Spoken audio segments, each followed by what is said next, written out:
முலாயம் சிங் யாதவ் பற்றி மத்திய அமைச்சர் பேணி பிரசாத் வர்மா கூறிய சர்ச்சைக்குரிய கருத்தால் மத்திய அரசுக்கு புதிய சிக்கல் ஏற்பட்டுள்ளது. சமாஜ்வாடி கட்சித் தலைவர் முலாயம் சிங்குக்கு பயங்கரவாதிகளுடன் தொடர்பிருப்பதாக மத்திய உருக்குத்துறை அமைச்சர் பேணி பிரசாத் வர்மா கருத்து தெரிவித்தார். இந்த பிரச்சினையை பார்லிமென்டில் எழுப்பிய சமாஜ்வாடி உறுப்பினர்கள் கடந்த 2 நாட்களாக சபை நடவடிக்கைகளை முடக்கி வருகின்றனர்.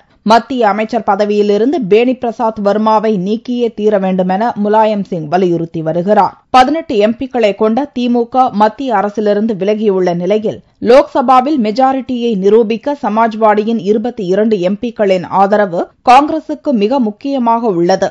இதனால் முலாயமை சமாதானப்படுத்தும் நடவடிக்கைகள் டெல்லியில் துரித கதியில் நடந்து வருகின்றன. இப்பிரச்சினை தொடர்பாக பிரதமர் மன்மோகன் சிங்கை சந்தித்த பேணி பிரசாத் வர்மா தான் தெரிவித்த கருத்து யாரையும் புண்படுத்தி இருந்தால் வருத்தம் தெரிவித்துக் கொள்வதாக தெரிவித்திருந்தார்.